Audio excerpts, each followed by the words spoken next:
Hey guys, Kev here, and I want to talk about this knife. This is the G&G Hawk Shortcut. So this is Josh Worth, so I'm proxying for him, and he bought this, so I'm able to check it out. So this is from Hawk Knives. Check that out. Check them out on Instagram. If you guys don't know, they make the Deadlock, which is probably the coolest OTF you can get. It's also the most expensive, but has no play or anything like that. Now, this is a different model. This is called the Shortcut, and it's their sort of folding utility blade, right? Like this thing is the 9-tie EDC folding utility blade with axis lock. It's 27 bucks on Amazon. This is from Hawk, and well, it's 500 bucks. Now, what you do here is you just push down, and this pops up. It's a 3D printed sort of tray here. And this is the Shortcut. And I actually did not like this when I handled it. I think I handled a prototype at Blade Show last year. And I think they made some updates because I'm actually really digging it. So it has this little guy right here. This is actually the proprietary pivot key. So you can maintenance your knife. There's just a little printed Bacardi symbol. Always think of Bacardi when I see their logo. Can't help it. I don't even know if it's the same, but that's immediately what my brain goes to. You get a T9 little wing driver here. That would be for your other bits, probably so you can replace the blade, right? And then you get an extra blade because it comes with a serrated blade on there, but it comes with a plain edge. So let's put this away and let's talk about this knife because, like I said, I really did not like it when I handled it at Blade Show. And the main reason was left-handed, it was just very awkward. It's still a little awkward, but it does seem a little bit better. Now, you cannot reverse the clip. I feel like that was a missed opportunity here.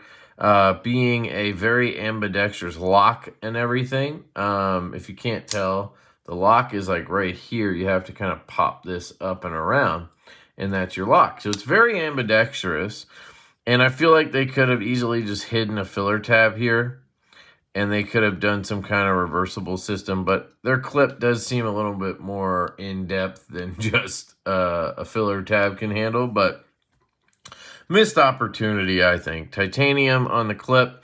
You kind of pinch this right here and then just slide it in your pocket. It actually works really well. Same kind of design they have on their Deadlock models. You can see the USA symbol right there.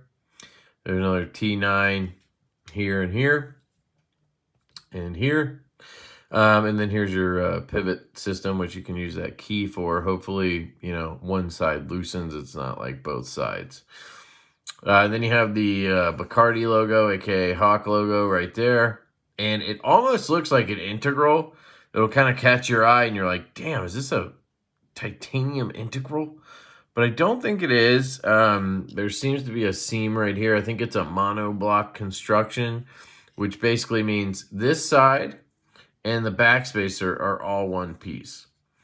And then you have this side with the clip and everything as a separate scale. And then it's tightened down under there. You see that screw right there? Obviously the pivot. I don't think there's any other hardware.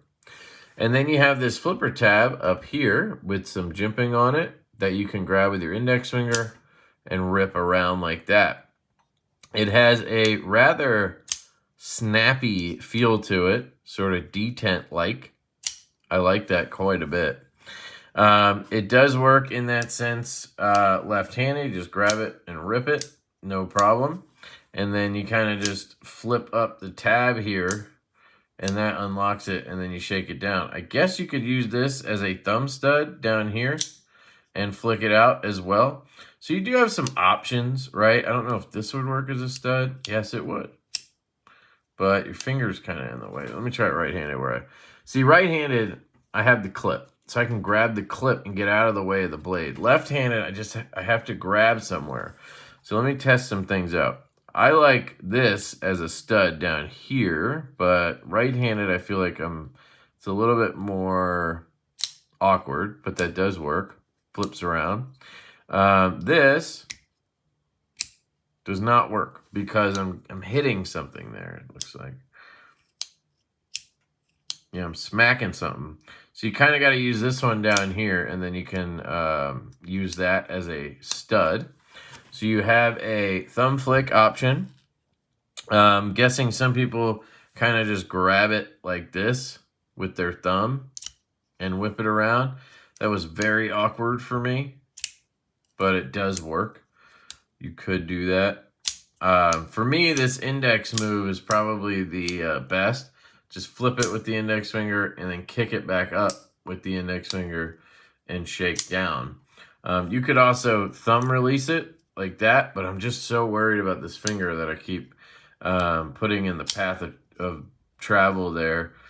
So I prefer to use the index finger on both, get everything out of the way. And then the action's really nice. Really cool. Now, it also has this little hump right here that I kind of think was designed to be, obviously it's a choil, but it works as a flipper tab if you drag your finger down. Now, if you kind of push button it, you're just going to get smacked by the actual flipper tab, right? That doesn't work. But if you're right-handed and you got the clip in your hand, you can drag this back. And now you have sort of a light switch style deployment option. If maybe you don't want to be reaching up here all the time to grab that. So, oops, sorry.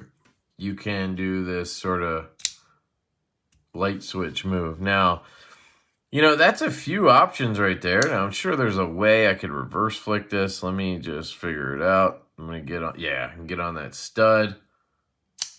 And then I can fire that baby out. Let's try that right-handed for you guys. Get down here. Oh, yeah, that's nice. That's nice. So, yeah, you have a lot of options. You have the index finger.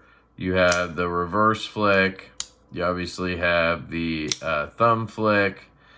You have the flipper deal down here.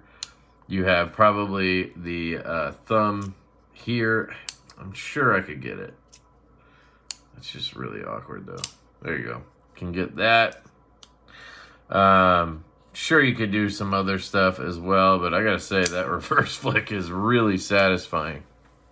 Now, when the blade is open, when the blade is open, you have this area right here as a choil, and I gotta say, this is actually really comfortable. Now, part of me wants to come up here and do this, which is a bad idea, but grip right here is pretty good.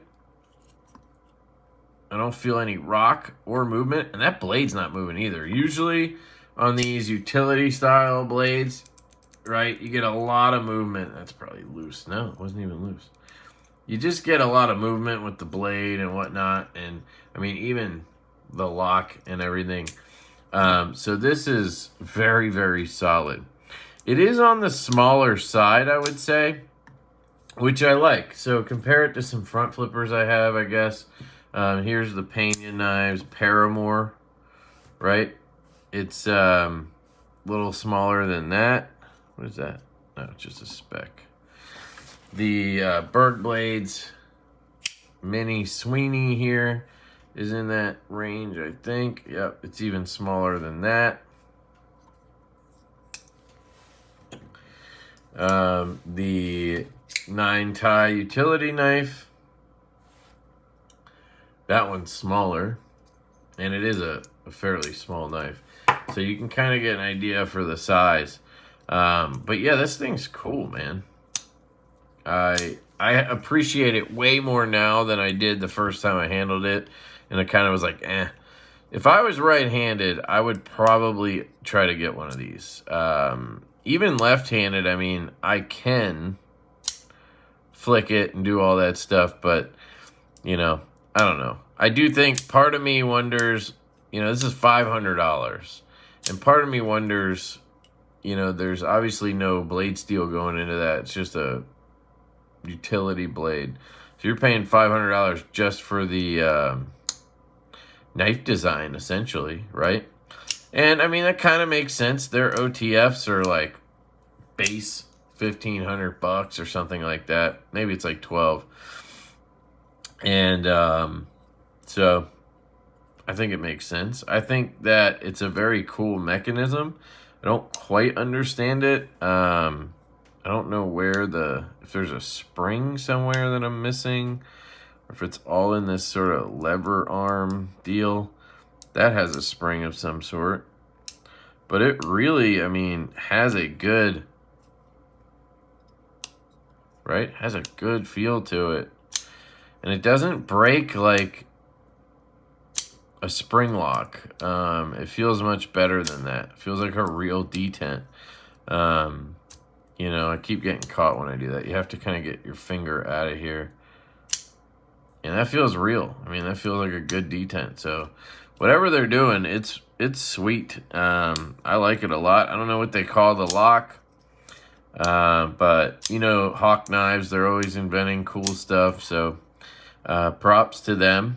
It's interesting that they ship it with the serrated blade. I don't know if that's something most people want or what, but yeah, kind of has like a Serge Panchenko vibe to it, doesn't it?